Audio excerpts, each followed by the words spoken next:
It's music on a Wednesday evening, and time for our classic album of the day, which is Soul Mining by The. And to talk us through it as well, I'm very pleased to say, talk about the record, making the record and the impact of the record. Matt Johnson is here. Welcome to the programme. Thank you very much. Just before we get to the actual album, take us back to the old Matt Johnson, or the young Matt Johnson. What did the young Matt Johnson listen to when you were in your early teens? He had lots of lovely, long, blonde, curly hair. Right. And in those days, what was I listening to? It was an interesting time in British music in the late 70s, early 80s. Yeah. I wasn't a fan of punk, but the post-punk era was very interesting to me. You know, the Cabaret Voltaire, Throbbing Gristle. Because that's the thing that's interesting, is how people's how punk and its fallout affected people. Because it affected people's tastes in different ways, didn't it? Yeah. Well, my older brother, Andrew, was heavily into punk. He saw the Sex Pistols at their infamous gig at the 100 Club. Did he? Yeah. And he used to bring back a lot of records. And the British punk I wasn't such a fan of, but he brought back a lot of the interesting stuff from interesting American bands, like Television, Talking Heads, Patti Smith. Yeah.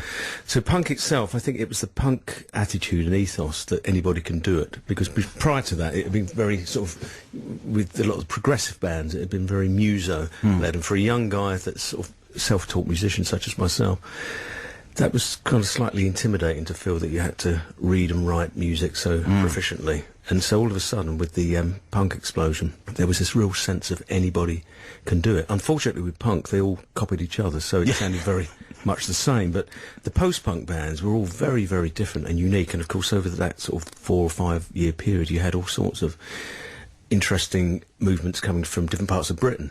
And you were living, in London at the time? Were you living in town or in the suburbs? Or? I would have been probably... in Soul Mining I was living in London, but prior to that, probably Burning Blue Soul, I would have been living at my parents' pub in Essex at that point. Right. A place called Loughton. Oh, yes, where I started my career.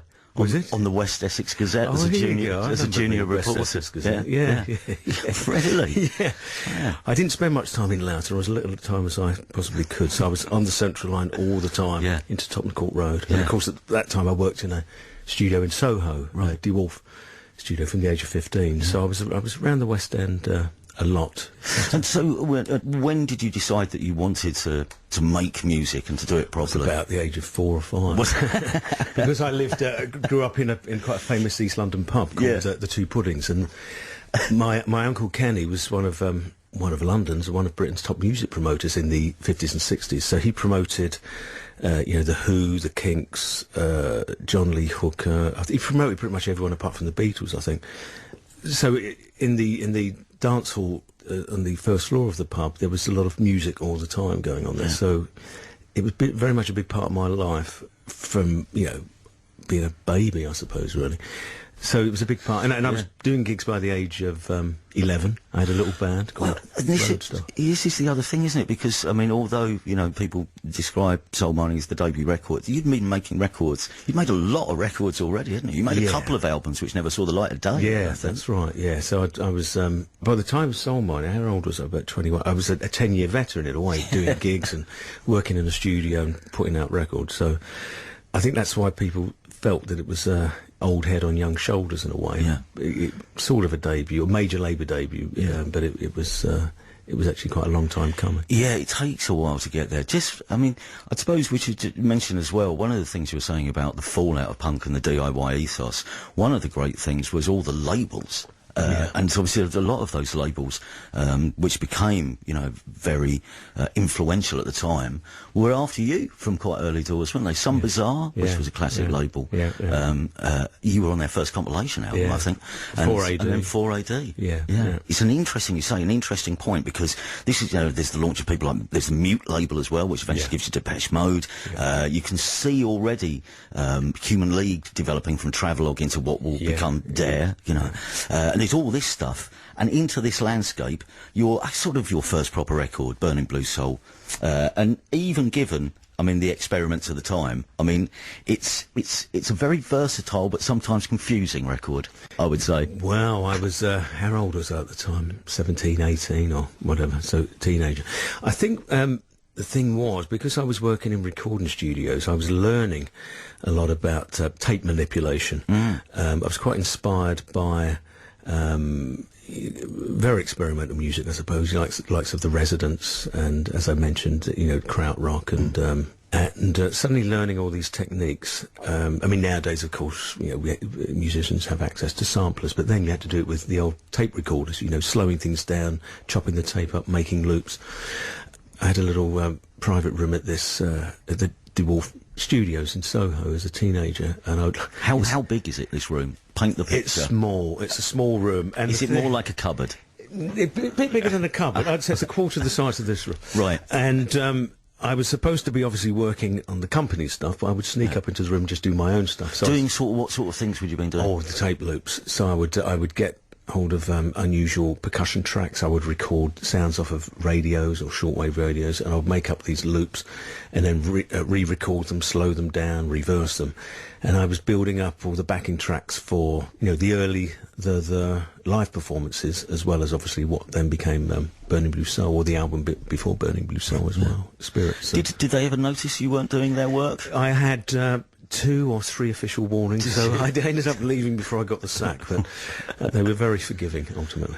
There are things, though, there are times on the record, though, where you can see that almost, I don't know if you describe it as a blueprint, but like a sun rising through my garden, there's a nod to where you were going to end up with the next record. Yeah, that's quite a melodic track, as I remember. It's not a long time since I've heard this record, actually. I'll have to listen to it later. And I think the most accomplished song in terms of emotional content would have been Another Boy Drowning. That was the first song that I wrote lyrically when I actually started crying as I was writing it, because I felt that I'd somehow sort of connected for the first time with what I was feeling inside my heart with what I was writing through my hand. And that really signposted to me where I wanted to go as a songwriter, with songs with a strong emotional content to move people, although obviously production-wise, there's a lot on that album that then I was to take forward and work on with the future albums. Doesn't happen straight away, though. Isn't there another album, another unreleased album, I think, and then Pornography of Despair. Pornography of Despair, but then what happens next? I mean, by this point, you go and make some demos, don't you? Or you go and do some recordings in New York. Actually, is that the next step? That's right. Sent over there by London Records. Right.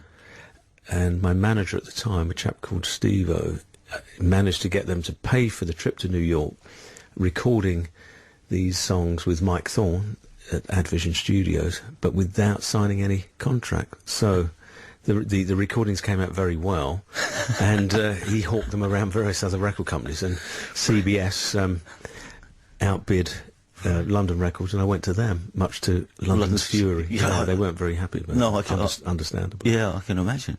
And this is sort of where I suppose there is becoming maybe a more cohesive thing in your head. It's becoming clearer what it is that you want to do next. I think the plan at the start, in a way, was almost more of a concept group. To be able to change the lineup all the time, to keep it fluid, because I always wanted each album to sound quite distinct, rather than have a settled band sound. A lot of bands, they just sound like who they are, which may be a good thing. But I prefer to change and evolve and stretch myself. That sometimes results in less records, because not all the fans like that. At this stage, it was more developing my songwriting abilities, I think, and focusing on that. So Uncertain Smile, the recording that I initially did in New York, it was probably the most commercial thing that I'd done up to that point, probably even since, actually, thinking about it. Great timing, though, with CBS and their checkbook hanging about. That was like, for me, as a young kid, like signing for Manchester United. The next part of the story is the making of the record. We'll get to that after the track, which starts Soul Mining. This is I've Been Waiting for Tomorrow.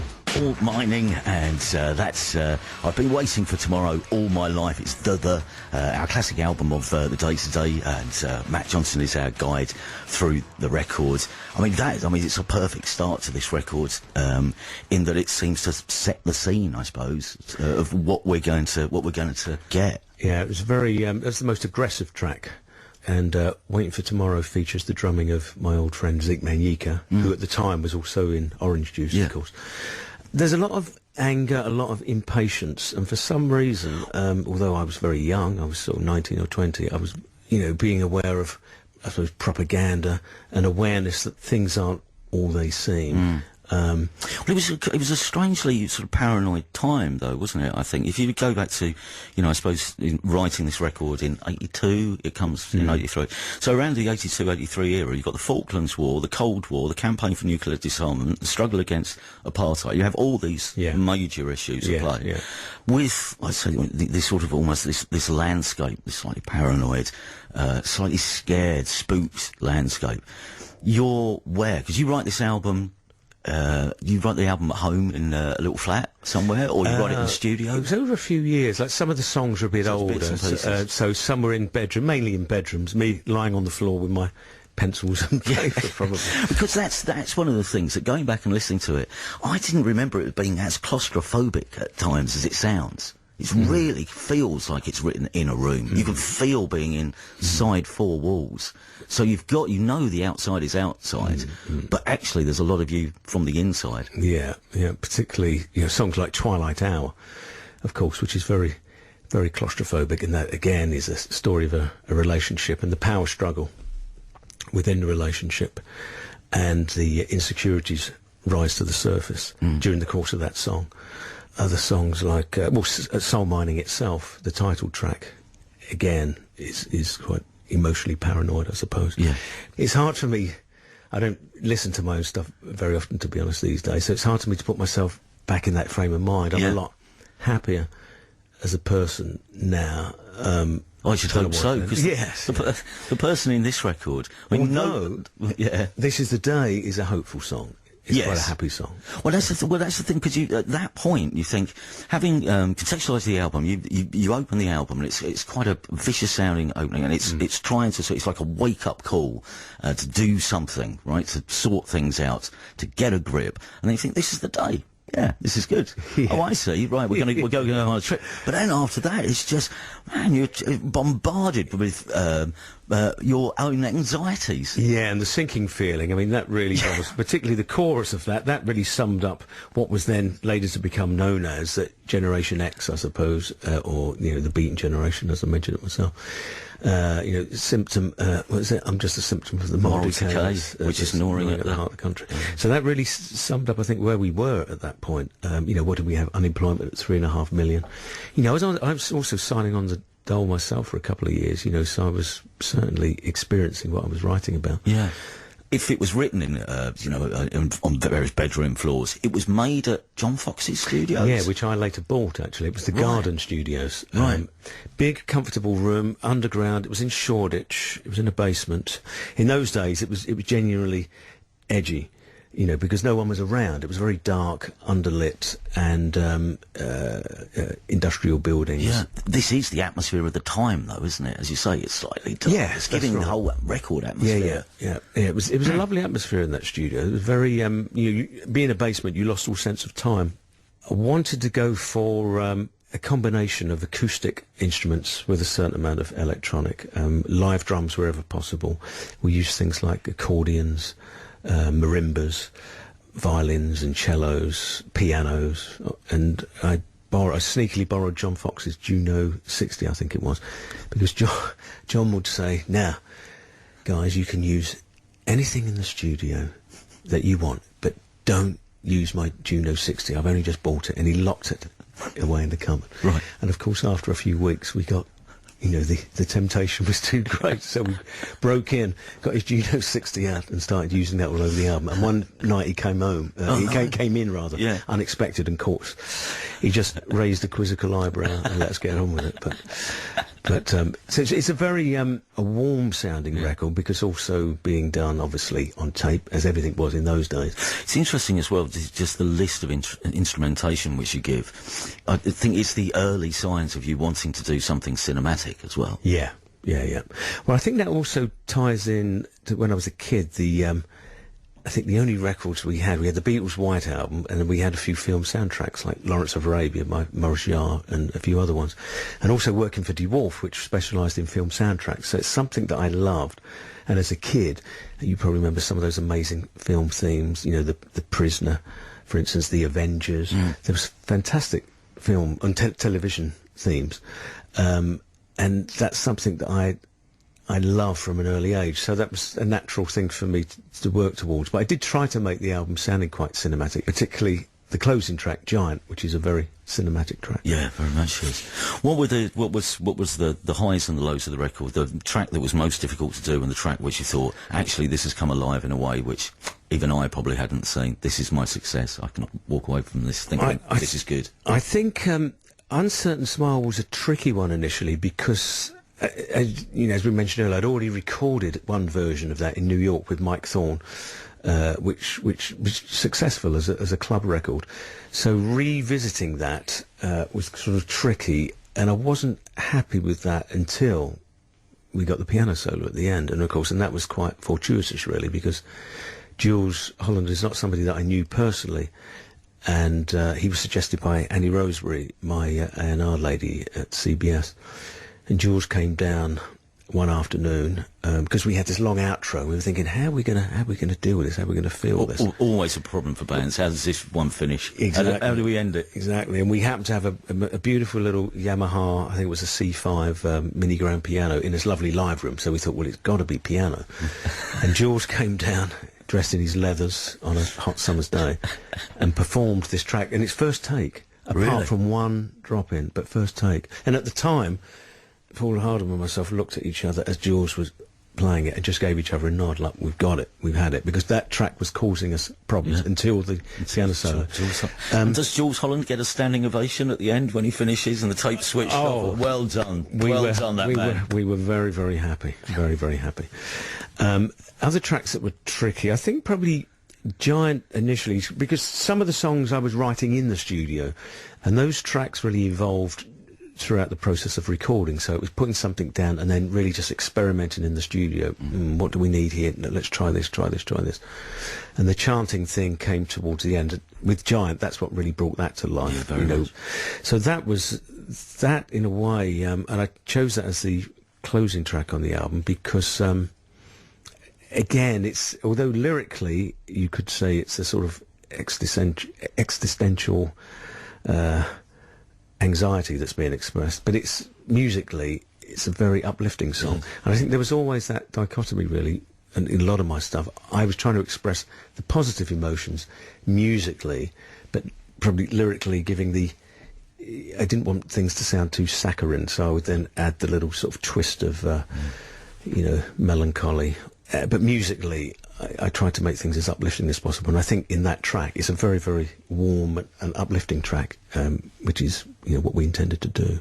It wraps up our Six Music Classic album of the day, which went to number 3 in Melody Maker's albums of the year. We'll play one more track from it in a second. We should mention, though, as well, having said, there was obviously going to be some further work to be done in the filmic arena. You're doing something along those lines now, aren't you? You've got a record label? Yeah, that's right. Cineola, which is what I would call an independent film soundtrack company, and we've just released our 3rd album. It was released on CD, but we've just collaborated with Death Waltz Records, and we've released a beautiful double album vinyl, and that's just come out a couple of weeks ago. And I'm actually doing an event that's on September the 28th, and that'll be an overview of the Cineola projects, and we'll be playing vinyl and discussing those soundtracks. Oh, that's a lovely way to spend an afternoon. And this has been a lovely way to spend an evening. Thank you so much for coming in, Mats. And here is another track from our featured album today, from Soul Mining. We'll play. Let's go back to The Sinking Feeling. It's the on Six Music.